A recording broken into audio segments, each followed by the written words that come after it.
Alright, I interrupt this broadcast to bring you a couple tools. In order to create this X-Wing, we need to know a few things. Okay, so let's go into Polygons, make a box. Let me go over something. The first thing we need to go over is one of the tools. And that is the Insert Edge Loop tool. The one thing we got to learn throughout this whole entire lesson is triangles are bad. Okay?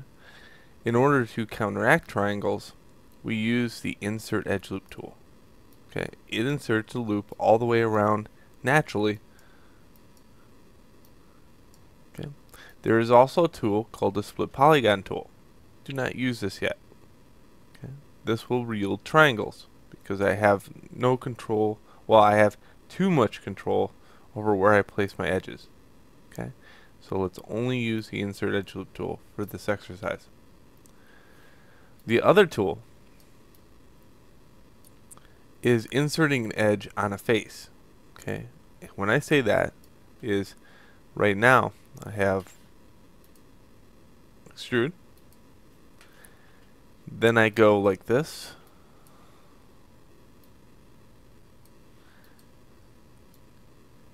So now when I go to insert an edge loop in this area, it will not let me.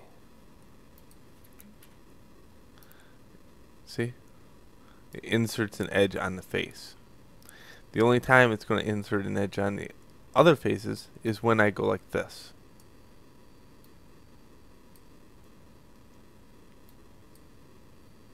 Okay. Now, another thing you have to learn is the fact that things need to be braced and not braced with unorganic geometry. Okay. We'll go over that. Take this for example. If I want to extrude a face on the very top of this device in face mode, one like this, and then go over to scale, then extrude it, and then pull the blue arrow up. This form, when you hit 3 on the keyboard, will collapse. Okay. Now, if you brace it using Insert Edge Loop tool, let's say I put an edge here, here, here, here, here, and here. So all the way around the outside edges. And I hit 3, I get this. And if I put one more here and here, I get this. No loss of detail. And the form stayed true. I get this nice rounded edge. And what this allows me to see is what happens when I do the next level. Okay? What happens when I go to smooth this? Well, I get that shape. And I do not have to have 1 on the keyboard anymore, or 3 on the keyboard anymore. I can keep it on, keep that off. So that smoothing right there, that was rounded edges, don't those look nice? Yeah. The problem is it yields a lot of geometry. Okay, so this workflow does require a little bit of poly reduction in the end. But if you know how to brace an object, you can produce all kinds of crazy stuff. Take for instance, my shelf exploded. Oh, there we go. Take for example this. Let's say I didn't want everything to be hard edge. Well, let's look at the box. You know, if we go into 3 on the keyboard, what happens is it collapses. Okay. If you insert an edge loop going all the way around the first form, and you're going to hear me talk about forms all the time.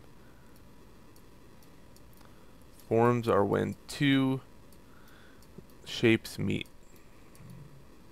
Okay, so this one is braced, and what happens is I hit 3 on the keyboard, it does this. Now what happens if I want a round surface coming off of this? Well, I can do that. I can extrude, and I pull this up, and I hit 3 on the keyboard, and voila, I have a box with a bump. What if I need it introverted? So extrude, scale in a little bit, and then push it down. There we go. You got a box with a bump. And as long as you can keep that concept in the back of your head of when you brace a form and you smooth it, what happens is only when half of the form comes out. So we're always aiming for the smooth. And this is called a workflow. So what happens is, this is my workflow, not necessarily everybody's workflow. Everybody's got their own workflow. But you're going to find out that it might be very easy for you to learn, and then what happens, you adapt it into your own workflow later on when you make one. Alright, so this ends the interruption of this broadcast. Please go back to what you were doing and meet me in the next video.